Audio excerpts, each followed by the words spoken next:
மாதா பிதாவாகி மக்களாகி நாயன்மார்கள் காலத்தின் சமூக நிலை.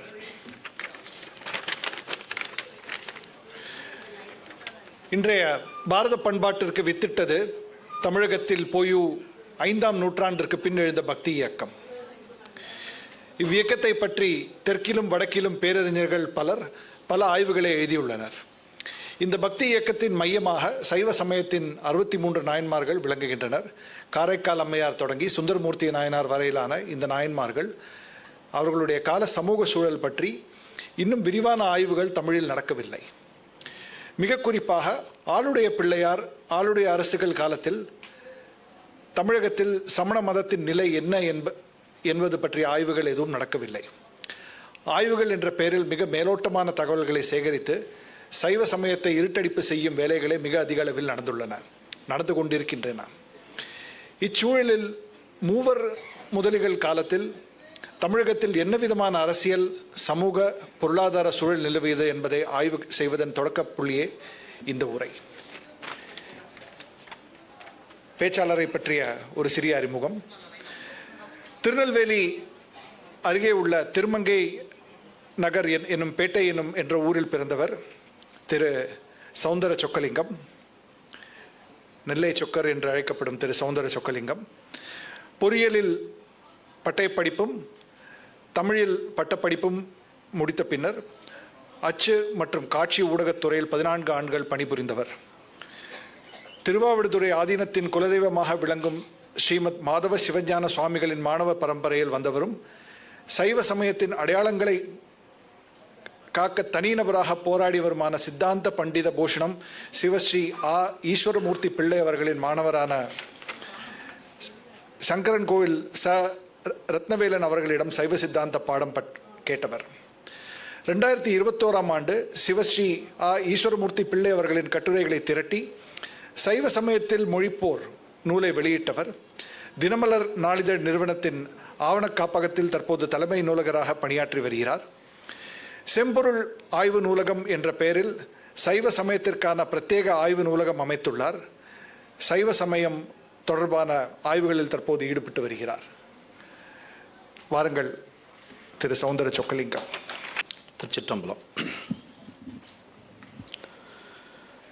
மாலறியா நான்முகனும் காணா மலையினை நாம் போலறிவோம் என்றுள்ள பொக்கங்களே பேசும் பாலூரு தேன்வாய் படிரி கடை திறவாய் ஞாலமே வெண்ணே பிறவே அறிவறியான் கோலமும் நம்மையாட்கொண்டருளி கோதாட்டும் சீலமும் பாடி சிவனே சிவனே என்று ஓலமீடினும் உணராய்கான்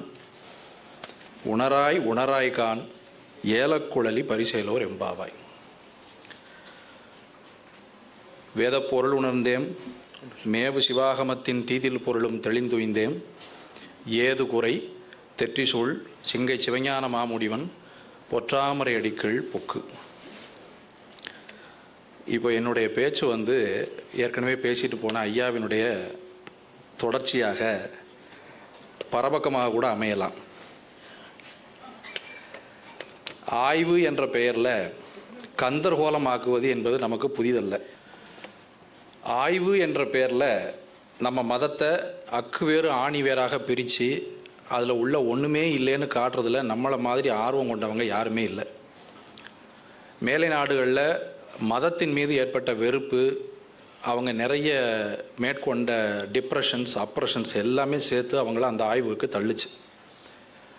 தமிழகத்தில் அப்படி இருந்ததா அப்படிங்கிற கேள்வியை நாம் கேட்டுக்கணும். இப்போ ஐயா சொன்னாங்க, ஞானசம்பந்தர் தமிழ்னு பேசினார், தன்னுடைய பேருக்கு முன்னால் தமிழ்னு போட்டுக்கிட்டார். அது ஏன் அப்படின்னு அவர் ஒரு காரணம் சொன்னார். அது உண்மையான காரணமா அப்படின்னு வரலாறு சொல்லுதா அப்படின்னு கேட்டால் இல்லை. தமிழ்நாட்டில் நான் சொன்ன மாதிரி ஆய்வுகள் அப்படிங்கிறது மிக மிக மேலோட்டமாக நடந்திருக்கு. முழுமையான ஆய்வை நோக்கி நம்ம பயணப்பட வேண்டியிருக்குது.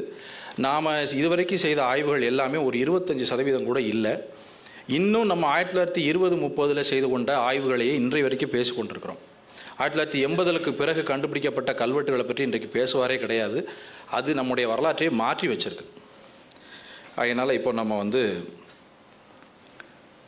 ஞானசம்பந்தர் ஏன் சமணர்களோடு மோதினார் அல்லது சமணர்கள் ஏன் சைவர்களோடு மோதினார்கள் அப்படிங்கிற சப்ஜெக்டை இப்போ நம்ம எடுத்துக்கோம். மாதா பிதாவாகி மக்களாகி என்பது திருநாவுக்கரசருடைய தேவாரம். மிக முக்கியமாக அவர் குடும்பத்தை பார்க்கிறார். குடும்பம்தான் சமூகம். சமணம் குடும்பத்துக்கு எதிராக இருந்ததா என்பது விசாரிக்க வேண்டிய ஒன்று. எந்த ஒரு கொள்கை அவர் குடும்பத்தை பார்க்கிறார். குடும்பம்தான் அவங்க நிறைய மேற்கொண்ட டிப்ரெஷன்ஸ் அப்ரெஷன்ஸ் எல்லாமே சேர்த்து அவங்கள அந்த ஆய்வுக்கு தள்ளுச்சு. தமிழகத்தில் அப்படி இருந்ததா அப்படிங்கிற கேள்வியை நாம் கேட்டுக்கணும். இப்போ ஐயா சொன்னாங்க, ஞானசம்பந்தர் தமிழ்னு பேசினார், தன்னுடைய பேருக்கு பின்னால் முன்னால் தமிழ்னு போட்டுக்கிட்டார். அது ஏன் அப்படின்னு அவர் ஒரு காரணம் சொன்னார். அது உண்மையான காரணமா அப்படின்னு வரலாறு சொல்லுதா அப்படின்னு கேட்டால் இல்லை. தமிழ்நாட்டில் நான் சொன்ன மாதிரி ஆய்வுகள் அப்படிங்கிறது மிக மிக மேலோட்டமாக நடந்திருக்கு. முழுமையான ஆய்வை நோக்கி நம்ம பயணப்பட வேண்டியிருக்குது. நாம் இதுவரைக்கும் செய்த ஆய்வுகள் எல்லாமே ஒரு 25% கூட இல்லை. இன்னும் நம்ம 1920-30 செய்து கொண்ட ஆய்வுகளையே இன்றைய வரைக்கும் பேசிக்கொண்டிருக்கிறோம். 1980க்கு பிறகு கண்டுபிடிக்கப்பட்ட கல்வெட்டுகளை பற்றி இன்றைக்கு பேசுவாரே கிடையாது. அது நம்முடைய வரலாற்றை மாற்றி வச்சிருக்கு. அதனால் இப்போ நம்ம ஞானசம்பந்தர் ஏன் சமணர்களோடு மோதினார் அல்லது சமணர்கள் ஏன் சைவர்களோடு மோதினார்கள் அப்படிங்கிற சப்ஜெக்டை இப்போ நம்ம எடுத்துக்கோம். மாதா பிதாவாகி மக்களாகி என்பது திருநாவுக்கரசருடைய தேவாரம். மிக முக்கியமாக அவர் குடும்பத்தை பார்க்கிறார். குடும்பம்தான் சமூகம். சமணம் குடும்பத்துக்கு எதிராக இருந்ததா என்பது விசாரிக்க வேண்டிய ஒன்று. எந்த ஒரு கொள்கையுமே ஒரு அளவுக்கு மேலே பிரிச்சுக்கிட்டே போனால் கடைசியில் ஒன்றுமே இல்லாமல் ஆயிரும். இல்லைன்னா மனுஷனை டிப்ரெஷனில் தள்ளிடும். ரொம்ப ஆய்வு செய்யக்கூடாது, வாழ்க்கையை அனுபவிக்கணும், அவ்வளோதான். மாம்பழத்தை பார்த்தோம்னா அதை சாப்பிடணும். அதை எடுத்து வச்சுக்கிட்டு தோல் எப்படி இருக்குது, அது உள்ளே என்ன இருக்குது, அந்த சதை ஏன் அப்படி இருக்குது, அந்த கொட்டை ஏன் இப்படி இருக்குன்னா நம்ம ஆய்வு செஞ்சுக்கிட்டே இருந்தோம்னா மாம்பழத்தினால் கிடைக்கக்கூடிய பயன் நமக்கு கிடைக்காது. இந்த கொள்கையை சங்க தமிழர்கள் தெளிவாக புரிந்து வைத்திருந்தார்கள். அந்த கொள்கைக்கு அவர்கள் வர வேண்டும் என்றால் அப்படி அதற்கு முன்னே இருந்த நூற்றாண்டுகளிலே அவர்கள் வாழ்க்கையை எவ்வளவு அனுபவித்திருக்க வேண்டும் என்பதை நாம் சிந்திக்க வேண்டும். தத்துவ கொள்கை இல்லை, தமிழில் தத்துவ கொள்கை இல்லை, தத்துவ கொள்கை இல்லை. ஐயா ஒன்று சொல்லிட்டு போனாங்க. இப்போ கடைசியாக 14ஆம் நூற்றாண்டில் தான் சைவ சித்தாந்தம் வந்திருக்குன்னு ஒரு அற்புத கண்டுபிடிப்பு ஒன்று சொல்லிட்டு போனாங்க. நல்ல கண்டுபிடிப்பு. இதை நிறைய பேர் சொல்கிறாங்க, சொல்லிக்கிடட்டும். ஆனால் வரலாறு அப்படி இல்லை. நான் இப்போ நம்முடைய ஆய்வு தமிழகத்தில் இது வரைக்கும் நடந்த ஆய்வுகள் என்ன சொல்லுதுன்னு கேட்டிங்கன்னா, தொல்காப்பியர் ஜைனர், திருக்குறள் எழுதிய திருவள்ளுவர் ஜைனர், 11 கீழ்கணக்கு எழுதியவங்க அத்தனை பேரும் ஜைனர்கள், இளங்கோவடிகள் ஜைனர், நான் ஜைனன், கருணாநிதி ஜைனர், அவருக்கு பின்னால் வந்தவங்க ஜைனர்கள். ஈஸியாக சொல்லிட்டு போயிடலாம். ஆய்வு இவ்வளோ கேவலமாக இருக்குது நாட்டில். வரலாறுல என்ன இருக்குன்னு கேட்டிங்கன்னா, தொல்காப்பியத்தில் அவர் சொல்லக்கூடிய சில தத்துவ கருத்துக்கள் இருக்கின்றன, மறுக்கவில்லை. அந்த கருத்துக்கள் சமணத்துக்கு மட்டுமே உரியனவா என்பதை யாரும் குறுக்கு கேள்வி கேட்கவில்லை. ஒரு தத்துவம் என்பது திடீரென்று ஒரு நபரிடமிருந்து முளைத்து இந்த மண்ணுக்கு வர முடியாது. அந்த தத்துவம் அந்த சமூகத்தில் ஒரு சிறு பள்ளியாக பயிலப்பட்டு பல நூற்றாண்டுகளாக பயிலப்பட்டு எழுத்துப்பூர்வமாகவோ வாய்மொழிபூர்வமாகவோ பதிந்து அதன் பிறகுதான் அது ஒரு பெரிய பள்ளியாக செல்வாக்கு மிக்கதாக அது மாறும். இது இயல்பு. வேதத்தை கேட்டுக்கொண்டே வாய்மொழியாக பதிவு செய்த நம்ம பெரியவங்க எப்போ அதை எழுத்தில் பதிவு பண்ணாங்க? 1000க்கு பிறகு. சாயனர் ஏன் பாஷ்யம் எழுதினார்? எழுத ஆரம்பித்த பிறகு ஏற்பட்ட கோளாறுனால பாஷ்யம் எழுதினார். அப்போ எழுத்துக்கு வர்றதுக்கே இப்போ வேதத்துக்கு கிட்டத்தட்ட ஒரு 3000 வருஷம் ஒரு பழமைன்னு தோராயமாக வச்சுக்குவோம். ரொம்பலாம் பெருசாக போக வேண்டாம். அந்த 3000 வருஷமாக கேட்டு தானே எழுதி வச்சாங்க. அது இப்போ தானே எழுதுனாங்க. அப்போது ஒரு தத்துவம் என்பது உடனடியாக தோன்றிவிடாது. அது மெதுவாக தோன்றி அது பரவி அது பல்வேறு விவாதங்களுக்கு உட்படுத்தப்பட்டு அதனுடைய செம்மையை நோக்கி தத்துவம் ஏன் வருது அப்படின்னா, மனுஷன் வாழ்க்கையில் துன்பம் இல்லாமல் இருக்கணும், இவ்வளோதான். மனிதனுடைய ஒரே நோக்கம் இன்பம். எனக்கு துன்பமாக இருக்குப்பா, என் துன்பத்திலேருந்து நீ விடுதலை கொடுக்கணும் அப்படின்னு சொன்னால், இல்லைப்பா நீ போன செஞ்சத்தில் கடுமையான பாவம் பண்ணியிருக்க, நீ துன்பத்தை அனுபவிச்சு தான் ஆகணும், உனக்கு வேறு வழியே கிடையாது.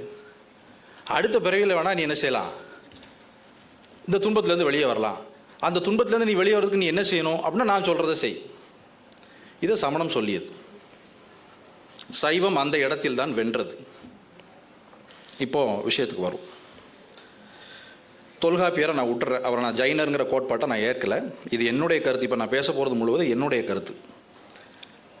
தொல்காப்பியருக்கு பிறகு சங்க இலக்கிய காலகட்டத்தை இப்போ 2025 இப்போ என்ன முடிவு பண்ணியிருக்காங்கன்னா, கீழடியில் கிடைச்ச பொருட்களை வைத்துக்கொண்டு சங்க இலக்கிய காலத்தை கிமு 4, கிமு 5, கிமு 6 அப்படின்னு கொண்டு போகிறாங்க. நான் இப்போ பொது புரிதலுக்காக கிபின்னு சொல்லிக்கிறேன், மற்றபடி வேறு ஒன்றும் இல்லை.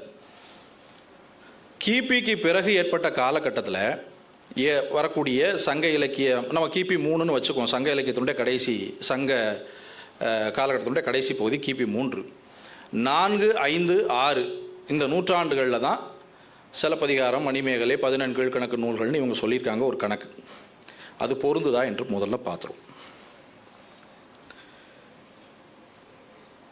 தமிழ்நாட்டினுடைய சமண சைவ மோதலை, அது வந்து கருத்து மோதல், அது வன்முறை அல்ல. மிக தெளிவாக அதை நாம் மனதில் வாங்கி கொள்ள வேண்டும். இங்கே கருத்து மோதல் மட்டும்தான் நடந்தது. அந்த மோதலினுடைய அந்த வரலாறு முழுமையாக எழுதப்படவில்லை. அதை எழுதினால் சம்பந்தருக்கு முன் சம்பந்தருக்கு பின் என்று தான் எழுத வேண்டும். அது ஏன் என்பதுதான் நம்ம இப்பொழுது பார்க்க போகிறோம். சங்க இலக்கிய நூல்கள் 2 வகையாக இருக்குது, நமக்கே தெரியும். பாட்டும் தொகையும். முருகு பொருநாறு, 12 முல்லை, பெருகு வளமதுரை காஞ்சி, மறுவினிய கோல நெடுநல் வாடை, கோல் குறிஞ்சி, பட்டினப்பாலை, கடாத்தோடும் 10. இது 10 பாட்டு. நற்றினை நல்ல குறுந்தொகை, 500 ஒத்த 10 ஓங்கு பரிபாடல், கற்றறிந்தார் ஏத்தும் கலியே, அகம்புறம் என்று இத்திரத்த 8 தொகை. இது 8. இந்த 10 பாட்டும் 8 தொகையும் தொகுக்கப்பட்டது பிற்காலத்தில் என்று சொல்கிறார்கள். நம்ம ஆய்வாளர்கள் என்ன சொல்கிறாங்க, அகநானூறு, அப்புறம் பட்டினப்பாலை, அதுக்கப்புறம் மதுரை காஞ்சியில் எல்லாம் சமணர்களை பற்றிய குறிப்புகள் இருக்கின்றன அப்படின்னு சொன்னாங்க. அப்படியா அப்படின்னு எனக்கு ஆச்சரியமாக இருந்தது. நான் போய் பார்த்தேன். அதில் ஒரு இடத்துல சொல்கிறார், அகநானூரில் 132வது பாடலில், உண்ணாமையின் உயங்கிய மருங்கின் ஆடா படிவத்து ஆன்றோர் போல. இதான் சப்ஜெக்ட். ஆடா படிவத்து ஆன்றோர்னா நீராடாமல் தவசு இருக்கக்கூடிய தவசிகள்னு அர்த்தம். இவன் உடனே என்ன பண்ணிட்டான், நம்மளால் அது சமணன் இஸ் ஈக்குவல் டு சமணன் அப்படின்னு எழுதுனான். அது உண்மையா? இல்லை.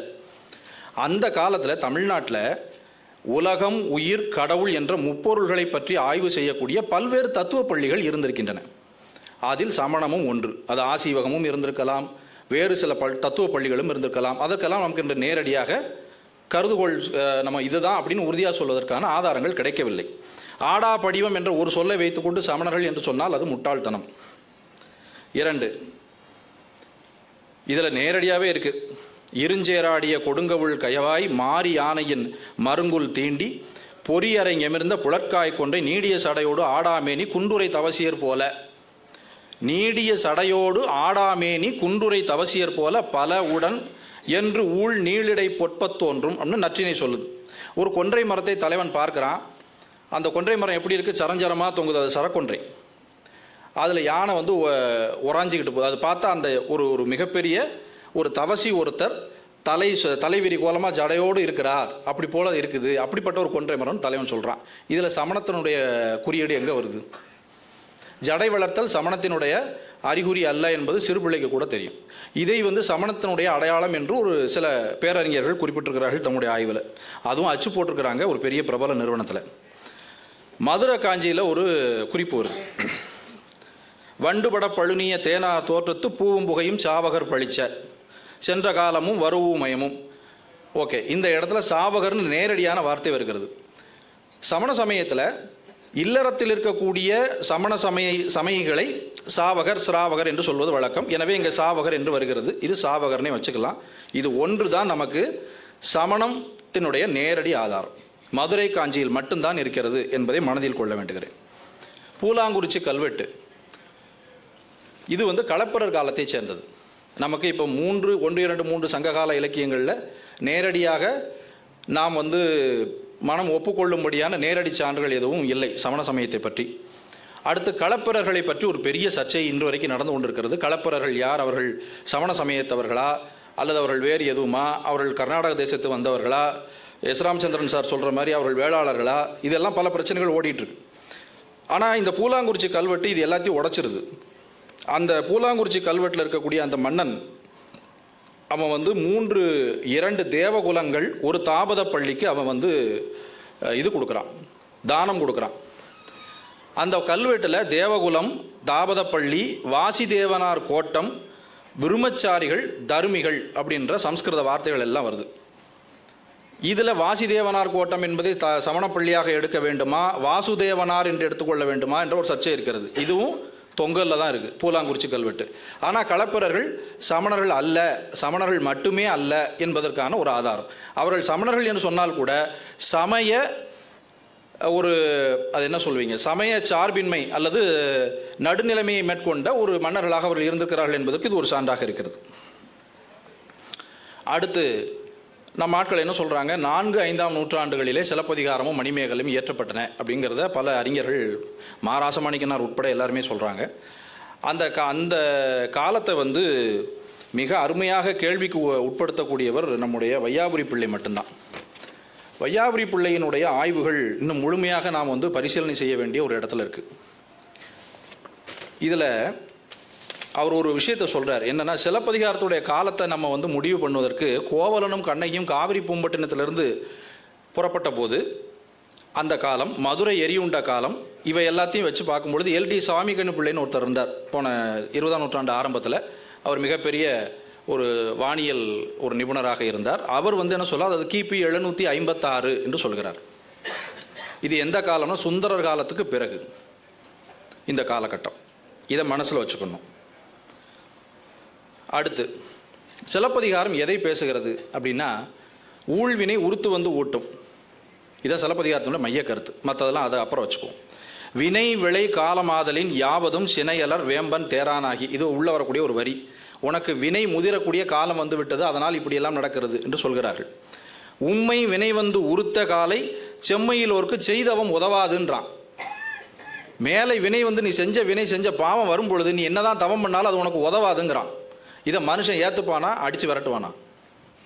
தத்துவ கொள்கையாகவே இருக்காட்டும், ஏற்றுக்க மாட்டான். ஏன்னா எனக்கு தேவை என்னுடைய துன்பத்துக்கு தீர்வு, நீங்கள் உடனடியாக கொடுங்க.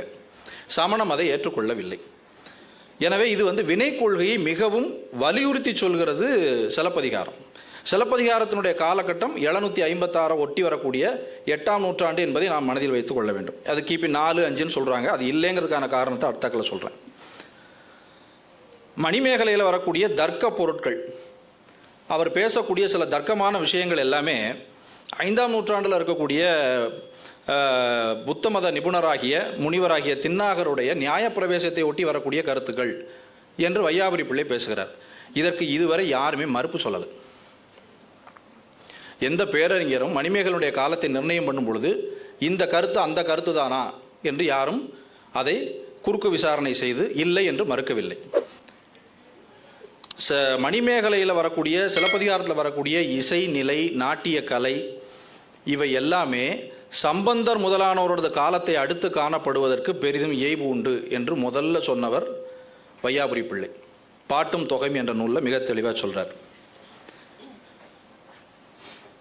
ஐயா சொன்னாங்க, இப்போ மணிமேகலையில் இருக்கக்கூடிய அந்த சமய கணக்கர்தம் திறம் கேட்ட காதையில் சொன்னாங்க. தமிழில் முதல்ல பதிவாகக்கூடிய பரபக்க தொகுப்புன்னு அதை சொல்லலாம். பிற மதங்களுடைய கொள்கைகளை தொகுத்து சொல்லி பிறகு தன் மதத்தினுடைய கொள்கையை சொல்வது. சுபட்சம் பரபட்சம் என்ற 2 பகுதி. இதில் பரபட்சத்தில் ஐயா சொல்லும் பொழுது 14ஆம் நூற்றாண்டில் சைவ சித்தாந்தம் வருதுன்னு சொன்னாங்க இல்லையா, அதுக்கு பதில் மணிமேகலையில் இருக்குது. பரசு நின் தெய்வம் எப்படித்து என்ன, உன் தெய்வம் என்னன்னு மட்டும்தான் அவள் கேட்டா, உன் கொள்கை என்னன்னு அவள் கேட்கலைன்னு அவர் சொல்கிறார்.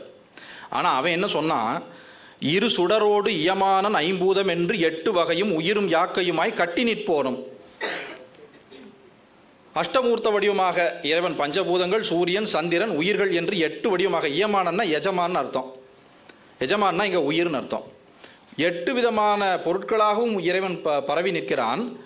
8 பொருட்களையும் அவன் கட்டி ஆளுகிறான் என்று சொல்கிறான். அப்போ உயிர்களுக்கு மேலாக தலைவன் பதி என்று ஒருவன் இருக்கிறான் என்று இங்கே சொல்லியாச்சு. கலை உருவினோனும், இதுக்கு யாருமே பொருள் சொல்லவே இல்லை. ஆனால் ஊவேசா மட்டும்தான் இதுக்கு குறிப்பு தெளிவாக எழுதியிருக்கிறார். கலை உருவுனா ஆகமத்தில் இறைவன் அந்த எப்படி கலை வடிவமாக இருக்கிறான் என்று ஒரு பெரிய விவரம் வருது சைவாகமங்களில். அந்த கலை வடிவத்தை தான் இவன் பேசுகிறான். கலை உருவினோனும் படைத்து விளையாடும் பண்பினோனும். இது ஏன் இதை சொன்னான் அப்படின்னா, இறைவன் என்று ஒருவன் இருக்கிறான், அவன்தான் இந்த உலகத்தை படைத்து காத்து அழிக்கிறான் என்று சொல்வதற்காக இந்த வார்த்தையை சொல்கிறான். படைத்து விளையாடும் பண்பு. அவனுக்கு விளையாட்டு போன்றது அப்படின்னா என்ன அர்த்தம்னா மிக எளிமையானதுன்னு அர்த்தம். அது விளையாட்டல்ல, அதாவது ஸ்போர்ட்ஸுங்கிற மாதிரி நம்ம நினச்சிக்க கூடாது. எளிமையானது, அவனுக்கு வந்து ரொம்ப கஷ்டம் இல்லாது. அவன் நினச்சான் சந்நிதி மாத்திரத்தினே நடக்கும் அப்படின்னு சாஸ்திரம் சொல்லும். இதுக்கப்புறம் ஒரு முக்கியமான வரி, துடைத்து துகள் தீர் தோற்ற தோணும். இதுக்கப்புறம் இந்த வரியை என்ன பண்ணியிருக்காங்க, பிற்காலத்தில் வந்த பதிப்பில் துடைத்து துகள் தீர் அப்படிங்கிறத துயர் தீர்னு மாற்றிருக்காங்க. ஊவேசா துகள் தீர் என்று பதிப்பித்திருக்கிறார். துகள் என்றால் என்ன, சைவ சமயத்தில் ஆணவ மலம்னு அர்த்தம். துகள் அரு போதம் என்று ஒரு நூலே இருக்கிறது. காளி சிற்றம்பல நாடிகள் எழுதியது. மேகண்ட பரம்பரையில் வரக்கூடிய ஒரு மிக அற்புதமான உன்னதமான நூல். அது ஞானத்தில் மிக உயர்ந்த நூல். துடைத்து துகள்தீர் தோற்றத்தோனும் தன்னில் வேறு தான் ஒன்று இலோனும். ஆகமம் சொல்லுது சுத்த ஸ்படிக சங்காசம்னு ஆரம்பித்து மிக அற்புதமாக அவன் ஒத்தையில் நிற்கக்கூடியவன், அவன் ஒருவன் என்று தமிழில் அவனுக்கு ஒரு பேர் இருக்குது. அதை ஆழ்வாரும் சுட்டுகிறார். ஒருவன்னா என்ன அர்த்தம், அவன் மட்டும்தான் இருப்பான், யாருமே கிடையாது. அப்படின்னா என்ன அர்த்தம்னா பரம்பொருள் ஒன்று, வஸ்து ஒன்று தான். வஸ்து நிர்ணயம் பண்ணக்கூடிய அந்த விஷயத்தில் சைவ சித்தாந்தம் மிக தெளிவாக செயல்பட்டிருக்கிறது என்பதை இவன் சொல்கிறான். இங்கே சொன்னது எல்லாமே சைவ சித்தாந்தம் தான். இந்த அளவுக்கு விரிவாக வைணவத்துக்கு அவன் கொடுக்கல, ஒரே வரியில் முடிச்சுட்டு போயிட்டான். அடுத்தாக்கல வைணவன் அவன் சொல்கிறான், நாரணன் புராணன் காரணன் நாரணன் காப்பான் என்றான். வைணவன் முடிச்சுட்டு போயிட்டான். அவன் அங்கேயும் புராணத்தை தான் தூக்கிட்டு வரான். யார், வைஷ்ணவன். கிட்டத்தட்ட 800 400 500 வருஷம் கழிச்சு சிவஞான சித்தியார்லையும் புராணத்தை வச்சு தான் அடிக்கிறார் அருணந்தி சிவாச்சாரியார். அப்போது இங்கே சைவ சமயத்தில் அவன் சொன்னது எது, சைவ சித்தாந்தத்தை தான் மணிமேகலையில் பதிவு பண்ணும். சைவ சித்தாந்தம் எப்படி வந்தது, மணிமேகலையினுடைய காலம் 8 என்று வைத்துக்கொண்டால், ஞானசம்பந்தருடைய காலத்துக்கு பிறகு என்று வைத்துக்கொண்டால் இந்த கருத்து பொருந்தி வரும். இப்போ வையாபுரி பிள்ளையினுடைய காலக்கணக்கு, திருக்குறள் கிபி 600 அப்படின்னு அவர் சொல்கிறார். அது நம்ம ஒத்துக்காட்டாலும் 400 500ன்னு வச்சுக்குவோம், தப்பு கிடையாது.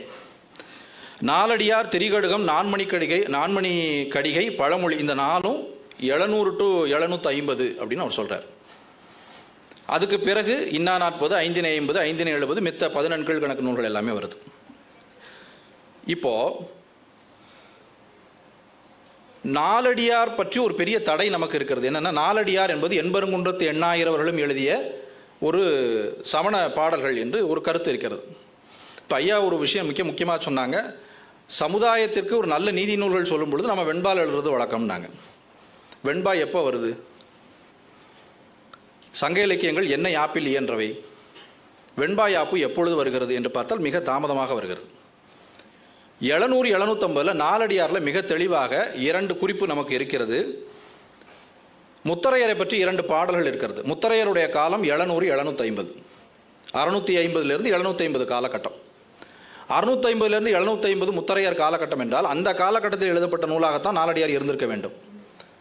இது 2 நமக்கு ஆதாரம். பெருமுத்தரையர் பெரிதுவந்தியும் கருணைச்சோரார்வர் கயவர் என்ற முதல் பாடலும், மல்லல்மா ஞாலத்து வாழ்பவருள் எல்லாம் செல்வரெனினும் கொடாதவர் நல்கூர்ந்த கண்ணும் பெருமுத்தரையரே செல்வரை சென்று இரவாதார்.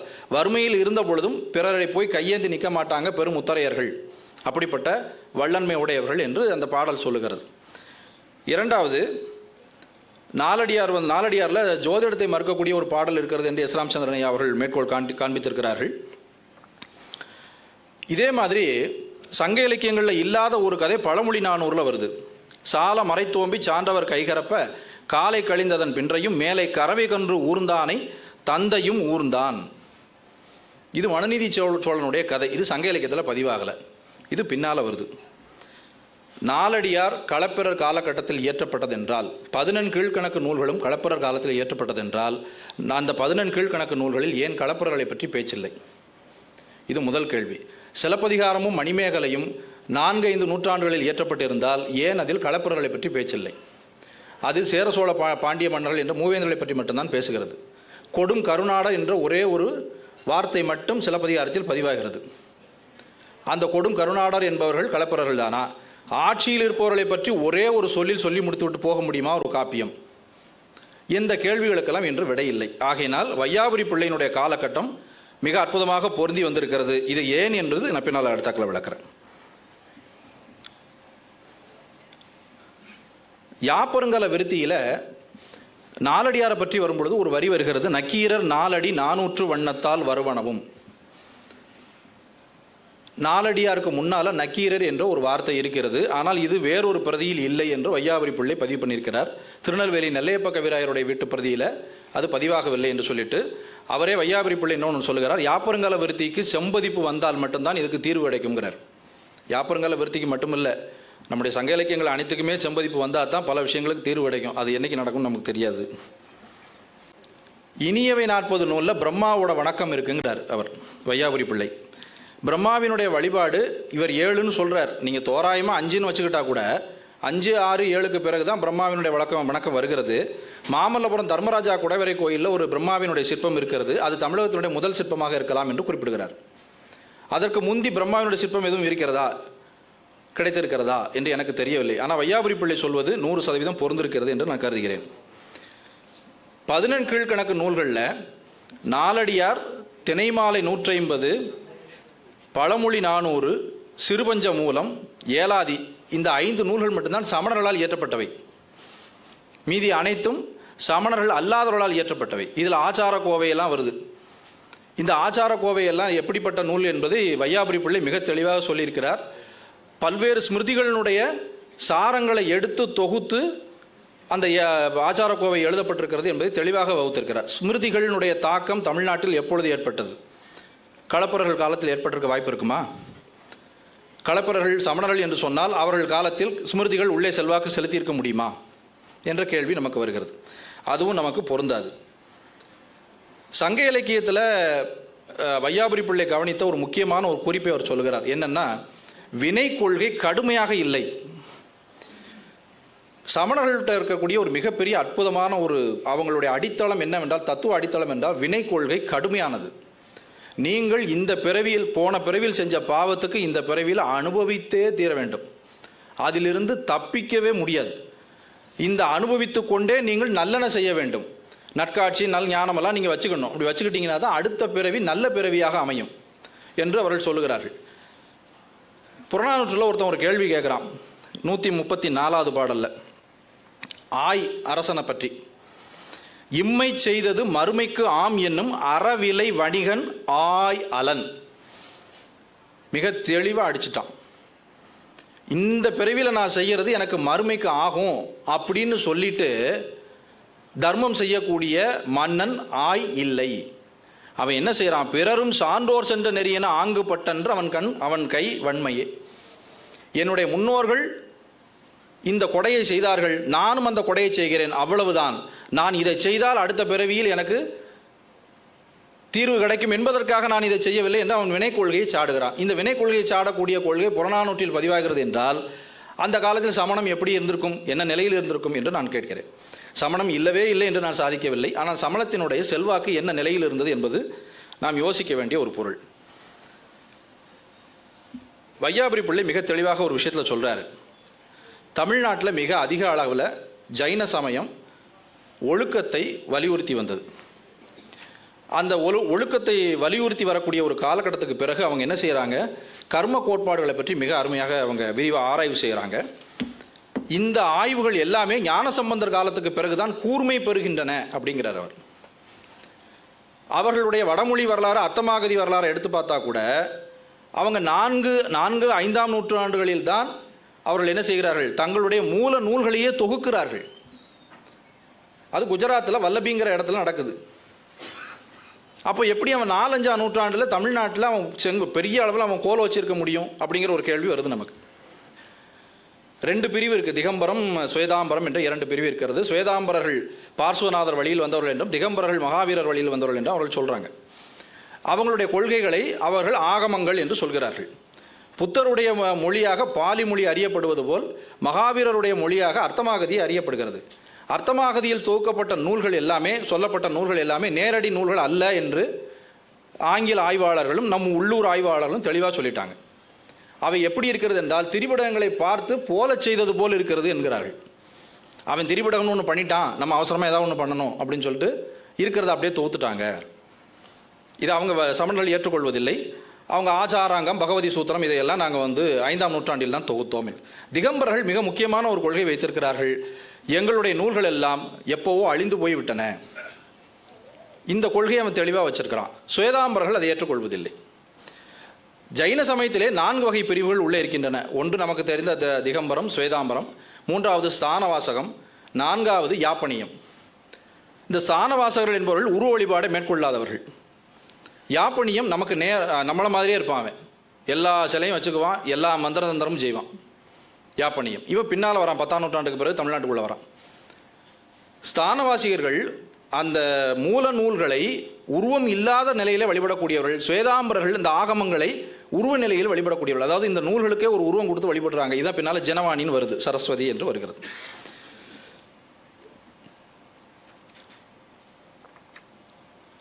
முனைவர் வேதாச்சலம் ஒரு கருத்தை சொல்றார். என்னன்னா, சம்பந்தர் வருகைக்கு பிறகு சமணர்கள் தங்களுடைய பின்னடைவிற்கான காரணங்களை போக்கிக் கொண்டு சமணத்தை வளர்த்துள்ளனர். அவருக்கு பிறகுதான் சமணத்தில் உருவ வழிபாடு மிக அதிக அளவில் பெருகியிருக்கிறது என்று சொல்கிறார். இப்போ நம்ம கிமு 6லேருந்து கிபி 6 வரைக்குமான காலகட்டத்தில் நமக்கு 90 கல்வெட்டு கிடைக்குது. இந்த 90 கல்வெட்டுகளில் பெரும்பான்மையும் நமக்கு கல் படுக்கையும் அது மேலே இருக்கக்கூடிய தமிழ் பிராமி கல்வெட்டும் தான். இதில் மொத்தம் 90 கல்வெட்டில் நமக்கு மொத்தம் 14 இடங்கள், ஏரியாக்கள் 14, 36 பகுதிகள். இப்போ மதுரைன்னு எடுத்துக்கிட்டால் மதுரையிலே ஒரு 4-5 இடத்துல கிடைக்கும். அப்படி இதில் மதுரையில் மட்டும் எல்லா ஊரையும் சேர்த்து, மதுரையில் மட்டும் விழுப்புரம், திண்டுக்கல்னு எல்லா ஊரையும் சேர்த்ததில் மதுரையில் மட்டும் 15 ஏரியாவில் கிடச்சிருக்கு நமக்கு.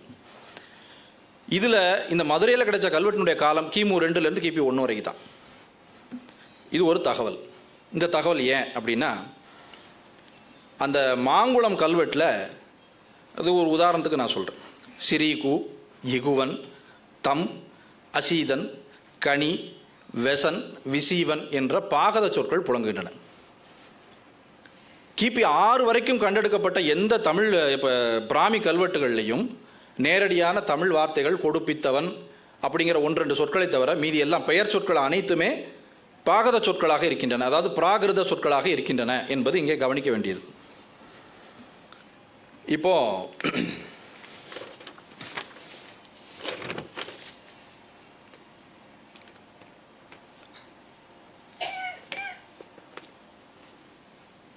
கிபி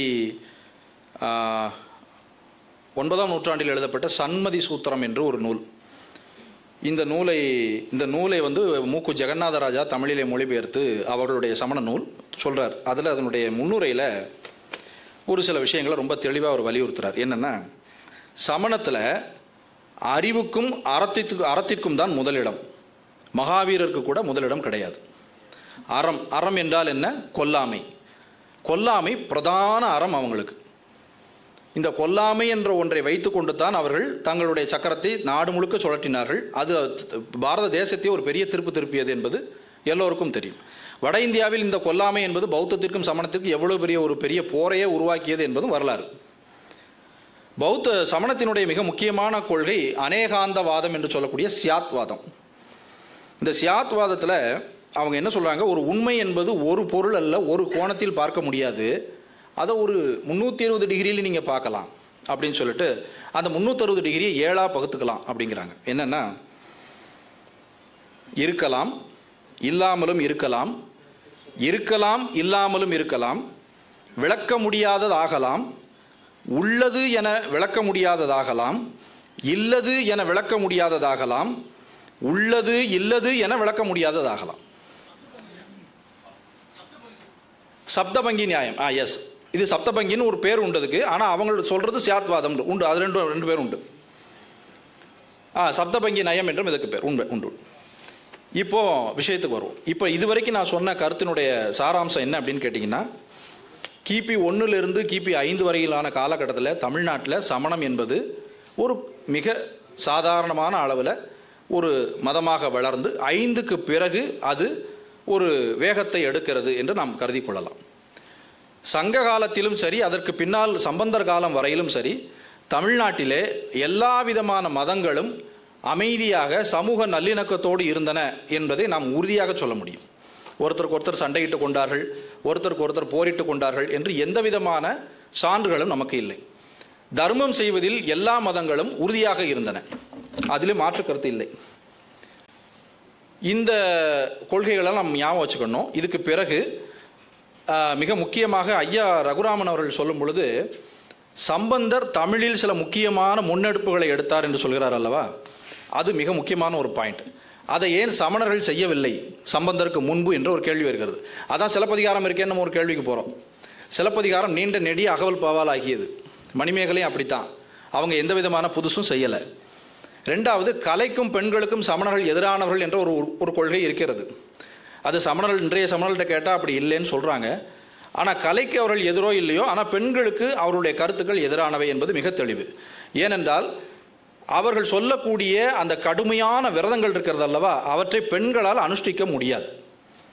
அதனால் பெண்கள் இந்த பிறவியில் ஒரு குறிப்பிட்ட துறவு நிலையை அடைந்து அடுத்த பிறவியில் அவர்கள் ஆண்களாக பிறந்து அதன் பிறகுதான் முக்தி அடைய முடியும் என்று சியாத்வாதம் தெளிவாக சொல்கிறது.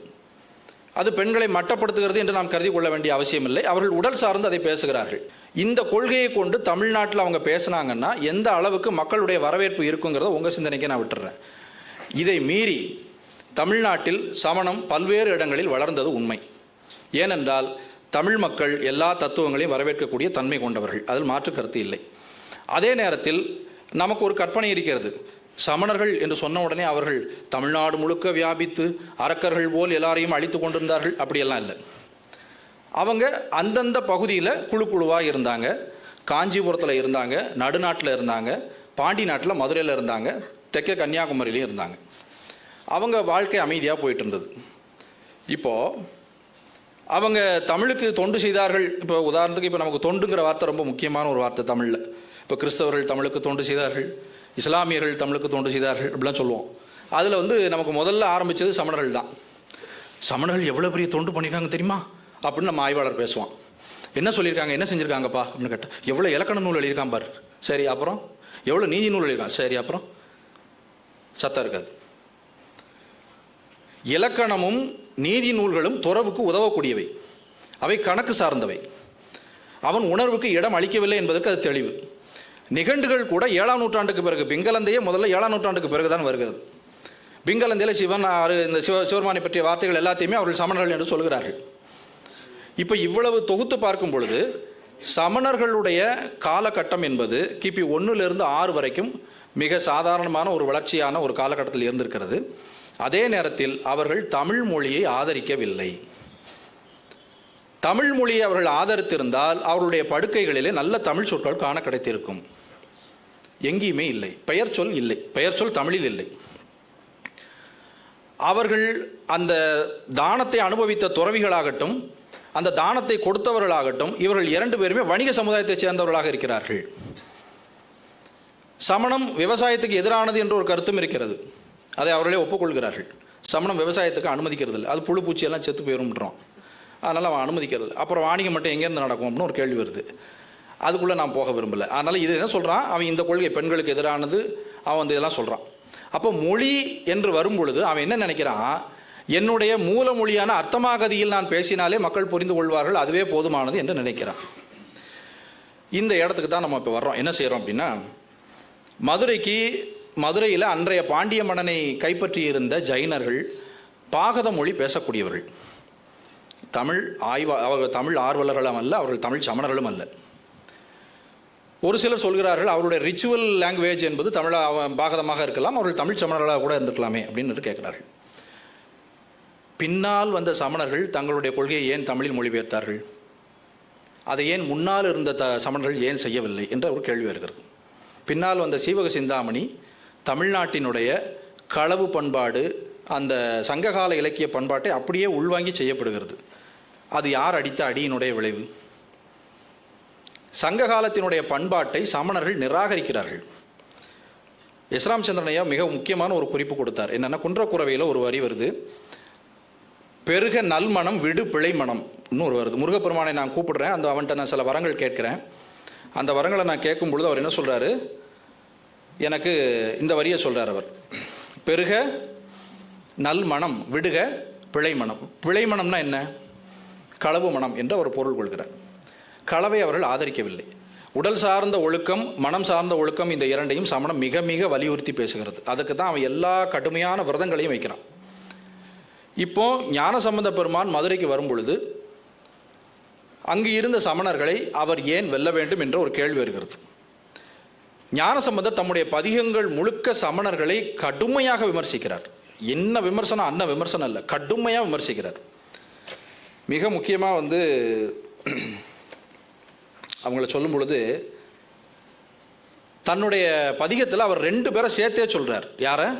சமணர்களையும் பௌத்தர்களையும். யாரையுமே பிரித்து சொல்லலை, 2 பேரும் ஒன்று தாங்கிறார் அவர். சாவாயும் வாது செய் சாவகர் சாக்கியர்.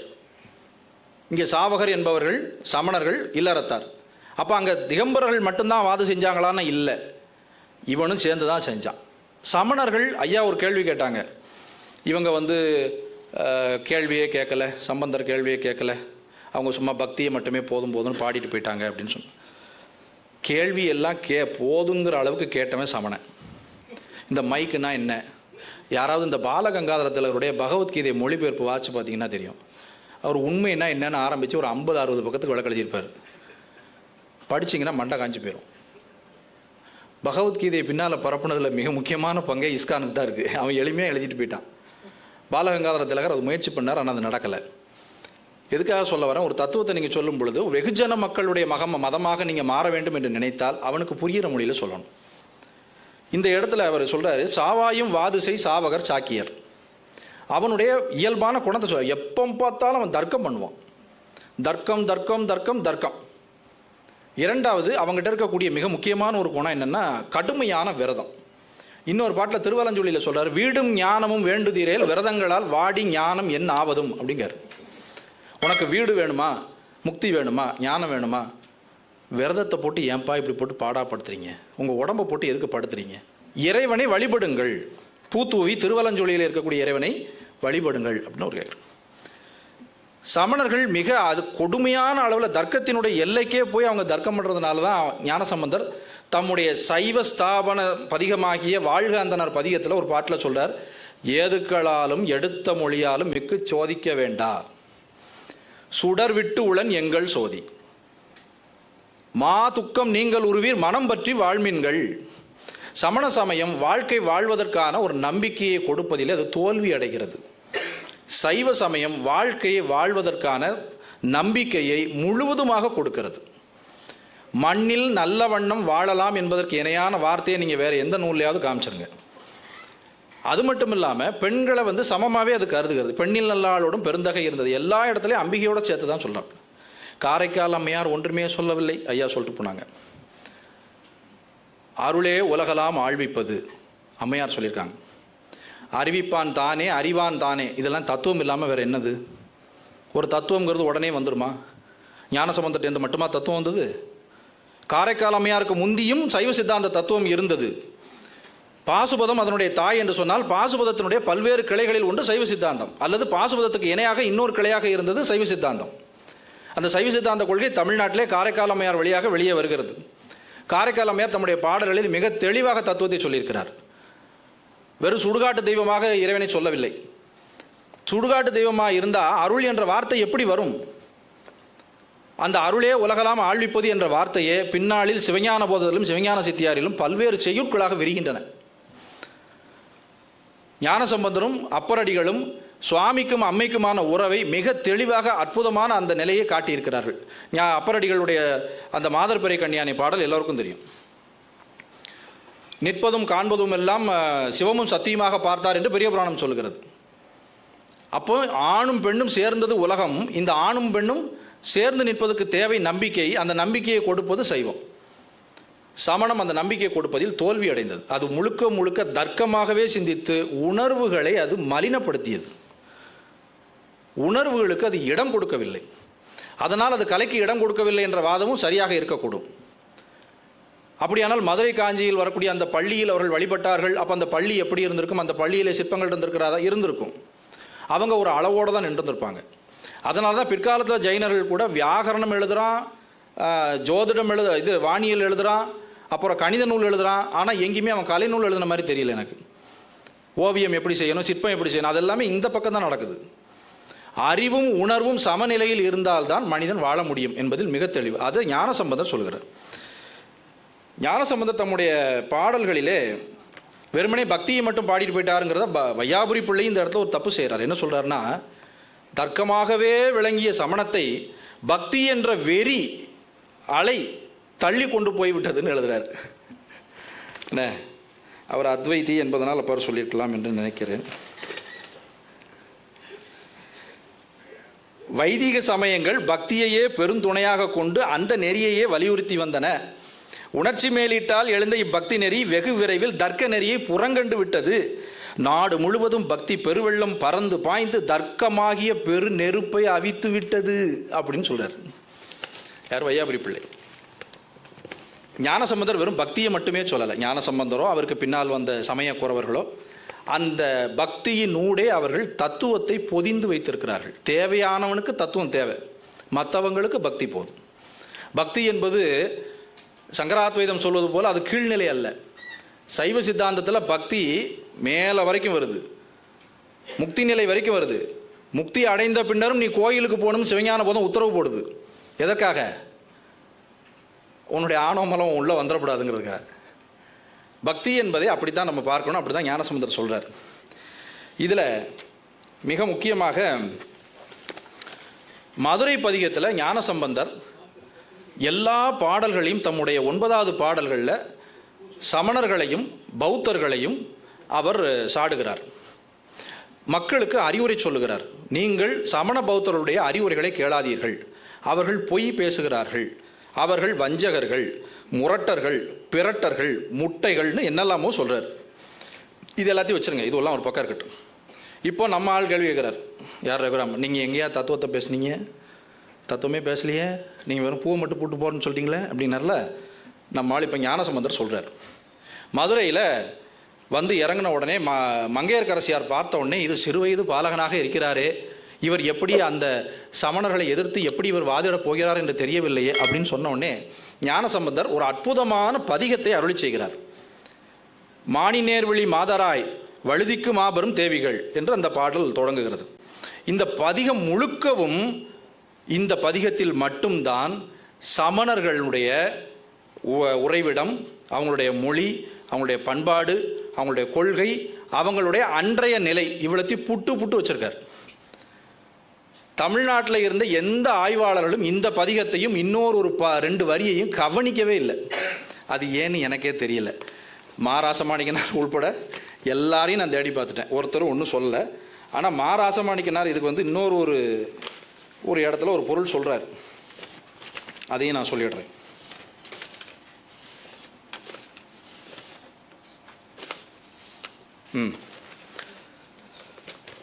மானிநேர்வழி மாதராய் வழுதிக்கு மாபெரும் தேவிகள் பாணல் வாயூர் பால நீங்கிவன் என்று நீ பரி வெய்திடேல் ஆனை மாமலை ஆதியாய இடங்களில் பல அல்லல் சேர் ஈனர்கெளியே நலன் திரு ஆலவாயரன் நிற்கவே. இது முதல் பாடல். இந்த பாடலில் சமணர்கள் எங்கே உறைந்திருக்கிறார்கள் என்று சொல்லுகிறார். ஆனை மாமலை ஆதியாய இடங்கள் சொல்கிறார். இதுக்கு பேர் எண்பெருங்குன்றம்னு பேர். மலை குகையில் தங்கியிருப்பவன் நிச்சயமாக சாவகனாகவோ சுவேதாம்பரனாகவோ இருக்க முடியாது. அவன் ஜைனன், அவன் திகம்பரனாகத்தான் இருக்க முடியும். இது முதல் பகுதி. அப்போ அவர்களுடைய உறைவிடத்தை முதல் பாட்டில் சொல்லிவிட்டார். 2வது பாட்டில் சொல்கிறாரு, அவங்களுடைய மொழியை பற்றி பேசுகிறார். அவன் என்ன மொழியில் பேசியிருக்காங்கிறத சொல்கிறார். ஆகமத்தோடு மந்திரங்கள் அமைந்த சங்கத பங்கமா, பாகதத்தோடு இறைத்துரைத்த சனங்கள் வெட்கூறு பக்கமா, மாகதக் கரி போல் தெரிந்து புரிந்து நின்றுனும் மாசுசேர் ஆகதற்கெளியே நலேன் திரு ஆலவாயரன் நிற்கவே. என்ன சொல்கிறாரு? நீங்கள் சொல்லக்கூடிய ஆகமம் என்று சொல்லக்கூடிய நூல்களில் இருக்கக்கூடிய மந்திரங்களை கூட நீங்கள் எப்படி சொல்லுகிறீர்கள்? சிதைத்து பேசுகிறீர்கள். அந்த மொழிக்கு பாகதம் என்று பெயர் வைத்திருக்கிறீர்கள். அந்த பாகதத்தையும் எப்படி சொல்கிறீர்கள்? மிக சத்தமாக பேசுகிறீர்கள். பிராகிருத மொழி, அர்த்தமாகதி மொழியை பேசியவர்கள் தான் அன்று பாண்டியன் அவையில் இருந்திருக்கிறார்கள். அவர்கள் சார்பில் தான் பாண்டியன் இருந்திருக்கிறான் என்பது இதில் தெளிவு. இது அகச்சான்று என்பதை நான் இங்கே சொல்லிக்கொள்ள விரும்புகிறேன். பாகதத்தோடு இறைத்துரைத்த சனங்கள், இது அவருடைய மொழி. 3வது பாடலில் அவர் என்ன சொல்றாரு? அவங்களுடைய கொள்கையை சொல்லுகிறார். நான் முதல்ல உங்களுக்கு சொன்னேன், சியாத்வாதம் என்பது அநேகாந்தவாதம், சப்தபங்கி நியாயம் என்று சொன்னேன். அதில் ஒரு பொருளை நிர்ணயிப்பதற்கு 7 விதமான தர்க்கங்களை நாம் பயன்படுத்துவோம். முதல் கொள்கையே இல்லை, முதல் கொள்கையை இருக்கலாம், இல்லாமலும் இருக்கலாம். இதுதான் முதல் கொள்கை. இதை சொல்றார். அத்தகு பொருள் உண்டும் இல்லையும் என்று நின்றவர் கச்சமா ஒத்து ஒவ்வாமை மொழிந்து வாதில் அழிந்தெழுந்த கவிப்பெயர் சத்திரத்தின் மடிந்தொடிந்து சனங்கள் வெட்குற நக்கமே சித்திரர் கேளியே நலன் திரு ஆலவாயரன் நிற்கவே. அத்தகு பொருள் அப்படின்னா வஸ்துன்னு அர்த்தம். தத்துவ விவாதங்களில் நம்ம சொல்லும் பொழுது பரம்பொருளை வஸ்து நிர்ணயம் என்று சொல்லுவோம். இந்த வஸ்து நிர்ணயத்தை அவன் என்ன சொல்கிறான்? உண்டும் இல்லையுங்கிறான். இருக்கு ஆனால் இல்லை, நம்ம பாஷையில் சொல்கிறது தான். இப்படி நீ சொல்கிறியே, ஒத்துக்கோ, இல்லைன்னா ஒவ்வாமை போ, நீ ரெண்டையும் கலந்து பேசுறியே ஏன் அப்படின்னு அவர் கேட்குறார். இந்த இடத்த அவனுடைய கொள்கையை வெளிப்படையாக சொல்கிறார். ஒத்து ஒவ்வாமை மொழிந்து. இப்போ இன்றைக்கெல்லாம் சொல்ல, கவிஞனுடைய ஆயுதத்திலோடு நீ மோதாதே, கவிஞன் கையில் இருக்கக்கூடியது பேனாவல்ல, அது கத்தி அப்படின்னு சொல்கிறோமா இல்லையா? அதுக்கு முதல்ல வித்து போட்டது ஞானசமுதர் சொல்கிறார். கவிப்பெயர் சத்திரத்தின் மடிந்து. கவிப்பெயர் சத்திரம்னா கவியாகிய என்னுடைய வாளில் மடியக்கூடிய சனங்கள்னு சொல்கிறார். அவர் தன்னுடைய கவியை வாழ் என்று சொல்லுகிறார். சத்திரம்னா வாழ். 4வது பாடலில் சொல்கிறார், அப்படி இருந்த அந்த சமணர்களுடைய பெயர்கள் என்ன என்று கேட்க வேண்டியிருக்கு இல்லையா? அப்போ இந்த பேரை சொல்கிறார். சமணர்களுக்கு என்ன பேர் இருந்திருக்கு? அவன் அழகா நெடுஞ்செழியன், கிள்ளி, வளவன், அந்த மாதிரி ஏதாவது பேர் வச்சிருக்கிறானா அப்படின்னு கேட்டால் இல்லை.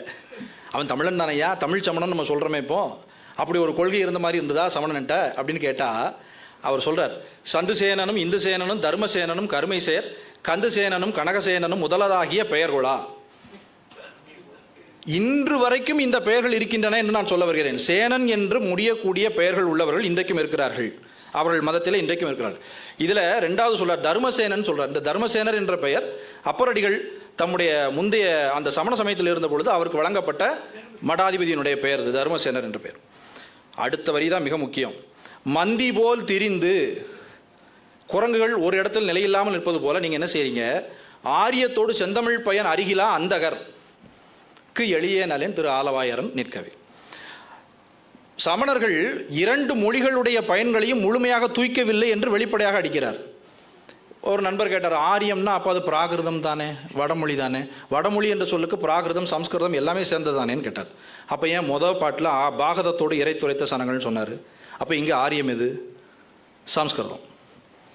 நீங்கள் சம்ஸ்கிருதத்தையும் அங்கே முதலே சொல்லிட்டார், சங்கதம் பங்கமான்னு சொல்லிட்டார். சங்கதம்னா சம்ஸ்கிருதம். சங்கதத்தையே நீ என்ன பண்ணிட்ட? கொலையாக கொண்டு எடுத்து பிராகிருதமாக்கிட்ட. ஸோ பிராகிருத மொழியில் நீ பேசுகிற. இங்கே என்ன பண்ணுற? சரி, பிராகிருதத்தை தான் நீ பேசுகிற, சம்ஸ்கிருதத்தையாவது கற்றுக்கிட்டியா? இல்லை. தமிழையாவது கற்றுக்கிட்டியா? இல்லை. அங்கே பாகத மொழியில் பேசுகிறார்கள், இங்கே தமிழ் அவர்கள் படிக்கவில்லைங்கிறார். மந்தி போல் திரிந்து ஆரியத்தோடு செந்தமிழ் பயன் அருகிலா அந்தகர்னு தெளிவாக சொல்கிறார். இந்த இடத்துல நம்ம தேப்போமி என்ன சொல்கிறாரு? தேவாரத்தில் சமணரை பற்றிய பல குறிப்புகள் வருகின்றன. ஆரியத்தோடு செந்தமிழ் பயன் அருகிலார் என்பது அத்தகைய குறிப்புகளில் ஒன்று. இவர்கள் 2 மொழியிலும் வல்லவராய் இருந்ததோடு பிராகிருதத்திலும் சிறந்திருந்தனர் என்றும் தேவாரத்தால் விளங்குகிறது. எனவே இருமொழி பயன் அருகிலார் என்பது இவர்கள் எழுதிய மணிப்பிரவாள நடையை குறித்ததோ என்று ஐயப்பட வைக்கிறது என்று சொல்கிறார். இந்த மணிப்பிரவாள நடை என்பது 7ஆம் நூற்றாண்டு 8ஆம் நூற்றாண்டுக்கு பிறகுதான் வருகிறது. ஸ்ரீபுராணம் என்று அவர்கள் எழுதுகிறார்கள். அது 9ஆம் நூற்றாண்டுக்கு பிறகு எழுந்த ஒரு நூல். அது முழுக்க முழுக்க மணிப்பிரவாளம். மணிப்பிரவாள நடைக்கு முதல்ல வித்து போட்டதே அந்த புண்ணியவாளன் தான். அதுக்கப்புறம் அவனை பிடிச்சிக்கிட்டது வைஷ்ணவர். இதுக்கப்புறம் வருவோம். அடுத்தாக்கில் சொல்கிறார், நீங்கள் என்ன தான் நூல் எழுதியிருக்கீங்க தமிழில் அப்படின்னு கேட்டால், கூட்டினார் கிளியின் விருத்தம் உரைத்ததோர் ஒலியின் தொழில் பாட்டு மெய்சொலி பக்கமே செல்லும் எக்கர்தங்களை பல்லறம் காட்டியே வரும் ஆடலாம் கவர் கையறை கசி ஒன்றிலா சேட்டைகட்கிளியே நல்லன் திரு ஆலவாயர் நிற்கவே.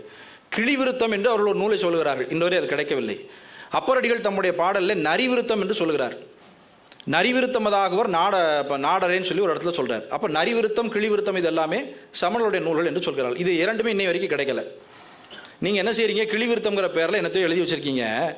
அது உண்மையிலேயே அது உங்களுடைய தத்துவ கருத்தை சொல்வதாக இல்லை. எனவே நீங்கள் என்ன செய்கிறீங்க? பல அறங்களை காட்டி மக்களை மயக்குகிறீர்கள் என்று சொல்கிறார். இது ஒன்று. அடுத்தாக்கில் நீங்கள் இன்னொரு தமிழ்நாட்டில் இருந்தக்கூடிய சமணர்களுடைய பிரிவுகளில் நந்தி பிரிவு, சேன பிரிவு, அப்புறம் இன்னும் 2-3 பிரிவுகள்லாம் உண்டு. ஒரு 4-5 பிரிவுகள் உண்டு. அதில் நந்தி பிரிவை அவர் சொல்கிறாரு, கனகநந்தியும் புட்பநந்தியும் பவனநந்தியும் குமணமா சுனகநந்தியும் குணகநந்தியும் திவனநந்தியும் மொழிகொளா அனகநந்தியர் மது ஒளிந்து அவமே புரிவோம் எனும் சினகருக்கு எளிய நலன் திரு ஆலவாயர். இதுவும் அவருடைய பெயர்களை சொல்வது. முழுசாக பெயரை சொல்லிட்டார். இதுக்கப்புறம் அந்த பிராகிருத மொழியில் இருக்கக்கூடிய அந்த ஒலி சப்தம் இருக்கு இல்லையா, அந்த சப்தத்தை அவர் வெளியே சொல்கிறார். என்னென்னா, பிராகிருத மொழியில் அந்த மூக்கொலி அதிகமாக வரும். மலையாள மொழி மாதிரி மூக்கொலி அதிகமாக இருக்கும். அதை இவர் சொல்கிறார். என்னென்னா, பந்தனம் அவை ஒன்றிலம் பரி ஒன்றிலம் என வாசகம் மந்தனம் பல பேசி மாசரு சீர்மையின்றிய நியாயமே. எங்களுக்கு எந்த விதமான பந்தமும் கிடையாதுன்னு சொல்லிக்கிட்டே நீ ஊர்பட்ட பந்தத்தை வச்சுக்கிட்டு இருக்கிற, உடம்பெல்லாம் மாசாக இருக்குது. அந்தணம் அரு கந்தனம் அதி புத்தனம் அது சித்தனம் சிந்தனர் கிளியேனலேன் திரு ஆலவாயரன் நிற்கவே. இது முழுக்க பிராகிருத மொழியினுடைய அந்த தொனியை அப்படியே வச்சு அடிக்கிறார். இது பிராகிருத மொழி இப்படித்தான் இருக்குது. இன்றைக்கும் நீங்கள் அவருடைய மூல நூல்களை தமிழில் எழுதி பார்த்தீங்கன்னா இப்படியே வரும். அவங்களே போட்டிருக்கிறாங்க. அடுத்து, மேல் எனக்கு எதிர் இல்லை என்ற அரக்கனார் மிகை செற்றதி போலியை பணியக்கில்லாத ஒரு பொய்த்தவங்கோடு குண்டிகை பீலிகை கூடு பாயடிக்கி நடுக்கிய பிறர் பின் செல்லும் சீலிகற்கள். இது வழக்கமாக 8வது பாடலில் சமணர்களையும் பௌத்தர்களையும் அடிப்பார். அதே மாதிரி அடிச்சிட்டாரு. ராவணனை வென்ற அந்த எம்பெருமானை நீங்கள் பணியாமல் நீங்கள் போலி தவம் செய்கிறீர்கள். பீலிகை கையில் மயில் பிலியை வைத்துக்கொண்டு பாயை அடிக்க கொண்டு செல்லுகிறீர்கள். நீங்கள் உங்களுடைய சீலம் போலி சீலம். எனவே இவர்களுக்கு நான் அவ்வளவு எளிதில் அடிபணிய மாட்டேன் தாயே, நீ பயப்பட வேண்டாம் என்று மங்கையர்க்கரசியார் சொல்லு. அடுத்து, பூமகற்கும் அரிக்கும் ஓர்வரு புண்ணியன் அடி போற்றிலார் சாம் அவத்தையினார்கள் போல் தலையை பறித்தோர் பொய்த்தவம் வேமவத்தை செலுத்தி மெய்ப்பொடி அட்டி வாய் சகதிக்கு நேர் ஆமவர்க்கு எளிய நலன் திரு ஆலவாயரன் நிற்கவே. சமணர்களுடைய மிக முக்கியமான ஒரு கொள்கை, அவங்களுடைய வாழ்வியல் கொள்கையில் திகம்பரர்களுக்கு இருந்த என்னன்னா, அவங்க கடுப்பொடி என்று சொல்லக்கூடிய கடுக்காய் பொடியை உடம்பு முழுக்க பூசிக்குவான், வாயில் போட்டுக்குவான். அது உடலினுடைய புலன் உணர்வுகளை அப்படியே அது கொல்லும். சித்த மருத்துவத்தில் அது இருக்குது. அந்த கடுக்காயை நீங்கள் ரெகுலராக எடுத்துக்கிட்டிங்கன்னா அது என்ன செஞ்சிடும், உங்களுடைய விருத்தியை குறைச்சிரும். அவன் அது ரெகுலராக அதை செஞ்சுருக்கிறான். இதை அவர் சொல்கிறார். மாலுக்கும் பிரம்மனுக்கும் எட்டாத அந்த தெய்வத்தினுடைய அடியை நீங்கள் போற்றவில்லை, இப்போவே செத்துடுற மாதிரி நீங்கள் என்ன பண்ணுறீங்க, தலையை பறிக்கிறீங்க. இன்று வரைக்கும் அது நடந்து கொண்டு இருக்கிறது. அவர்கள் தலையை பறிக்கிறார்கள். தலையை அவங்க மொட்டை அடிக்க மாட்டாங்க, தலையை பிச்சை அரிப்பாங்க. அதை அவர் சொல்கிறார். அப்புறம் அந்த கடுப்பொடி ஆட்டுக்கிறத சொல்கிறார். இந்த 10வது பாடலில் மிக தெளிவாக ஒரு முக்கியமான ஒரு குறிப்பை கொடுக்குறார். இந்த குறிப்பை ஏன் எல்லா ஆய்வாளர்களும் விட்டுட்டாங்கங்கிறது எனக்கு புரியலை. தங்களுக்கும் அச்சாக்கியர்க்கும் தரிப்புணாத நச்சேவடி எங்கள் நாயகன் ஏத்து ஒளிந்து இடுக்கே மடுத்து ஒரு பொய்த்தவம் பொங்குநூல் வழியன்றியே புலவோர்களை பழிக்கும் பொலா அங்கதற்கு எளியேனலேன் திரு ஆலவாயரன் நிற்கவே. நீ நல்ல நூல் பழி நடந்திருந்தேன்னா இந்த நாட்டில் இருக்கிற புலவர்களை நீ பழிப்பியான்னு கேட்கார். அந்த புலவர்கள் யார்? தமிழ் புலவர்கள் அல்லாமல் வேறு யார் இருக்க முடியும்? அவன் பாகதம் பேசுகிறான்னு முதல்ல சொல்லிட்டாரு. அப்போ இங்கே பழிக்கக்கூடிய புலவர்கள் யாராக இருக்க முடியும்? தமிழ் புலவர்களை அவர்கள் பழிக்கிறார்கள் என்று சொல்லுகிறார்கள் மிக தெளிவாக. பொங்கு நூல் வழி அன்றியே புலவோர்களை பழிக்கும் பொல்லா அங்கதருங்கிறார். நீங்கள் நடிக்கக்கூடியவர்கள் இந்த பக்கம் என்ன செய்கிறீங்க, அந்த புலவோர்களை பழிக்கிறீங்க, அந்த பக்கத்தில் பாகதத்தில் நீங்கள் பேசுகிறீங்க அப்படின்னு சொல்லிட்டு கடைசி பாடலில் எக்கராம் அவன் கையறுக்களியே நலன் திரு ஆலவாய் சொக்கன் என்னுள் இருக்கவே துளங்க முடி தென்னன் முன்னிவை தக்க சீர் புகழிக்கு மண் தமிழ் நாதன் ஞான சம்பந்தன் வாய் ஒக்கவே ஒரு செய்த பத்தும் உரைப்பவருக்கு இடர் இல்லையே அப்படின்னு முடிச்சிடுறார். எம்பெருமானினுடைய மனதிலே இருக்கிறதுனால எனக்கு இவர்களை வெல்லுவது ஒன்றும் கடினமல்ல தாயே, நீ பயப்பட வேண்டாம் என்று இந்த பாடலை சொல்கிறார். இவருக்கு நிகராக இப்போ நீங்கள் சொல்லலாம், ஞான சம்பந்தர் ஒரு பார்ப்பனர், அவர் வேளாளருடன் கூட்டணி சேர்ந்து கொண்டு அப்படின்லாம் நம்ம நிறைய எழுதியிருக்கிறோம். அந்த மாதிரி நீங்கள் ஏதாவது ஒரு காரணம் சொல்லலாம். அப்போ வேளாளர் என்ன சொல்லியிருக்காருன்னு நம்ம பார்க்கணும் இல்லையா? ஏன்னா பார்ப்பனர் பின்னாலேயே போபவர்கள் தான் வேளாளர்கள் இல்லையா? அதனால் அந்த இடத்துல அப்பரடிகள் என்ன சொல்கிறாருன்னு பார்ப்போம். திரு பழையாறை வடிதாளிக்கு அப்பரடிகள் செல்கிறார். அங்கே இருக்கக்கூடிய சிவாலயத்தை சமணர்கள் ஆக்கிரமித்து கொண்டு அந்த சிவாலயத்தில் உட்கார்ந்து கொண்டு நாங்கள் போக மாட்டோம் என்கிறார்கள். அவர் அங்கே உண்ணாவிரதம் இருக்கிறார். அதை கேட்டு மன்னன் அந்த கோயிலை மீட்டு கொடுக்கிறான் என்பது வரலாறு. இந்த நான் இள வயதிலிருந்தே நான் தேவாரத்தை நன்றாக பாராயணம் செய்தவன் என்றாலும் இந்த பேச்சுக்காக நான் குறிப்பிடுத்த பொழுது ஒரு முக்கியமான விஷயத்தை நான் பார்த்தேன். அதை நான் இது இள வயதில் தவற விட்டு விட்டேனே என்று வருத்தப்பட்டேன். என்னென்னா, அப்பரடிகள் தம்முடைய 4ஆம் திருமுறையில் மட்டும்தான் மிக மிக அதிகமாக சமணர்களை பற்றி பேசுகிறார். அது நான் சொல்வது மிக அதிகமாக என்றால் 4ஆம் திருமுறையில் ஒரு 10% தான் அவர் பேசுகிறார். ஒரு அதிகமாகவே பேசுகிறார். அது குண்டர்கள் அவருடைய பேச்சை கேட்டு நான் வம்பா போயிட்டேன், வீணா போயிட்டேன், நான் அவங்க பேச்சை கேட்டிருக்கக்கூடாது அப்படின்னு சொல்லி ஒரு குற்ற உணர்ச்சியில் அவர் ரொம்ப பாடுறார். மீதி எல்லாம் ஸ்தோத்திரமாக இருக்குது. அவ்வளவு எம்பெருமானை பற்றி நீதியால் வாழமாட்டேன், நித்தலம் தூயே நல்லேன், ஓதியம் உணரமாட்டேன், உன்னையுள் வைக்க மாட்டேன், ஆதியை அளந்து போனேன், அதிக வீரட்ட நீரேன்னு அப்படியே கதறார். சரி, 5ஆம் திருமுறைக்கு போகணும். 5ஆம் திருமுறையில் பார்த்தா ஒரு இடத்துல கூட சமணர்களை பற்றி பேச்சே இல்லை. அங்கங்கே ஒரு வரியில் சொல்லிட்டு போகிறார். திருக்குறுந்தொகை என்ற யாப்பு, அந்த திருக்குறுந்தொகை என்ற யாப்பில் இந்த 4ஆம் திருமுறையில் சில பண்கள், அதன் பிறகு திருநேரிசை என்ற யாப்பு, அப்புறம் திருவிருத்தம் என்ற யாப்பு, இந்த 3ம் சேர்ந்தது 4ஆம் திருமுறை. 5ஆம் திருமுறை திருக்குறுந்தொகை மட்டும் மிக அற்புதமான ஒரு யாப்பு. மாயாமாளவ கவுளையில் பாடுவது மரபு, அல்லது நாதநாமக்கிரியில் பாடுவது மரபு. உருகாதவர்களையும் உருக வைத்துவிடும். அந்த பழையாறை வடதளியில் மட்டும் முழு பதிகமும் சமணர்களை பற்றி பேசுகிறார். முதல் பதிகத்திலேயே சமணர்கள் கோயிலை மறைத்திருக்கிறார்கள் என்று சொல்லிவிட்டார். இது அகச்சான்று. நம்ம ஆட்கள் என்ன சொல்ல, பெரிய புராணம் ஒரு கற்பனை, ஞானசமுந்தர் ஒரு கற்பனை. அது வள்ளலார் மட்டும் பேசலை, பின்னால் வந்தவங்க எல்லாருமே பேசியிருக்காங்க. இடதுசாரிகள், அப்புறம் ஈவேரா அடியார்கள் எல்லாருமே இப்போ ஐயா ஒன்று சொன்னாங்க, ஈழத்து அடிகள் என்று ஒரு பெரியவர் ஒருத்தர் பேசியிருக்கார். ஈழத்து அடிகள் பெரிய புராணத்தை மட்டமாக எழுதியிருக்கிறார். எங்கள் ஆசிரியர் சித்தாந்த பண்டித பூஷணம் ஈஸ்வரமூர்த்தி பிள்ளை அதற்கு மறுப்பு எழுதியிருக்கிறார். அந்த மறுப்பு இன்னும் வெளிவரவில்லை, அதை தயாரித்து கொண்டிருக்கிறேன். தவறான நபர்களை நாம் போற்றுவதால் சமய அடையாளங்களை நாம் இழக்கிறோம் என்பதற்கு இதெல்லாம் ஒரு உதாரணம். சமய அடையாளங்கள் என்றைக்குமே முக்கியம். பின்னவீனத்துவ இந்த காலத்தில் அடையாளங்கள் மட்டும்தான் நம்மளை வாழ்விக்கும். அடையாளங்களை இழந்தால் நாம் அடிமையாவோம். மீண்டும் காலனித்துவ நாட்டுக்கு தான் நம்ம போவோம். இந்த பழையாறை வடதளியில் மிக தெளிவாக சொல்றார், வாயிரும் தமிழே படித்து ஆளுரா 1000 சமணம் அழிவாக்கினான். அப்பரடிகள் சமணராகவே வாழ்ந்து அங்கிருந்து வெளியே வந்தவர். அப்போ அவருடைய வாக்கை நீங்கள் என்ன செய்யணும்? மிக பிரதானமான ஒரு பிரமாணமாக எடுத்துக்கொள்ள வேண்டும். எந்த ஆய்வாளரும் இதை பற்றி பேசவே இல்லை. என்ன சொல்றாரு? வாயிரும் தமிழே படித்து ஆளுரா 1000 சமணம் அழிவாக்கினான். சமணர்கள் தமிழ் படிக்கவில்லை என்று தெளிவாக சொல்லிவிட்டார். இதை விட வேற என்ன ஆதாரம் வேணும் உங்களுக்கு? இந்த வகையில் நம்ம பார்க்கும் பொழுது என்னுடைய இந்த பேச்சினுடைய மைய கருத்து என்னவென்றால், சமணர்கள் சம்பந்தர் காலத்தில் இருந்த சமணர்கள் தமிழர்கள் அல்லர். அவர்கள் வட இந்தியாவிலிருந்தோ அல்லது கர்நாடகத்திலிருந்தோ வந்த பிராகிருத மொழி பேசக்கூடிய சமணர்கள். சமணர்கள் கிபி 6ஆம் நூற்றாண்டு, அதாவது சம்பந்தர் காலம் வரையிலும் தமிழுக்கு செய்த தொண்டுகள் என்பவை மீண்டும் பரிசீலிக்கக்கூடிய ஆய்வுக்குரியவை. சம்பந்தர் காலத்திற்கு பிறகுதான் நாலடியார் உள்ளிட்ட அனைத்து நூல்களும் எழுதப்படுகின்றன என்ற வையாபுரி பிள்ளையினுடைய கொள்கை மிக மிக ஏற்கத்தக்கது. சம்பந்தர் காலத்திற்கு பிறகுதான் பிருகத்கதா என்ற நூல் எழுதப்படுகிறது. தமிழிலே பெருங்கதை என்று மொழியாக்கம் செய்யப்படுகிறது. அவர் காலத்திற்கு பிறகுதான் நீலகேசி, குண்டலகேசி போன்ற நூல்கள் வருகின்றன. அவர் காலத்திற்கு பிறகுதான் சமண பள்ளிகள் கட்டப்படுகின்றன, பள்ளி சந்தங்கள் கொடுக்கப்படுகின்றன. சோழர் காலத்தில் சமணம் மிக அருமையாக வாழ்ந்திருந்தது என்பதில் மாற்று கருத்தே இல்லை. எல்லா ஆதாரங்களும் இருக்கின்றன. சமணம் அழிக்கப்படவில்லை, ஆனால் அதனுடைய செல்வாக்கு குன்றியது. சைவ சமயம் செல்வாக்கு பெருகியது.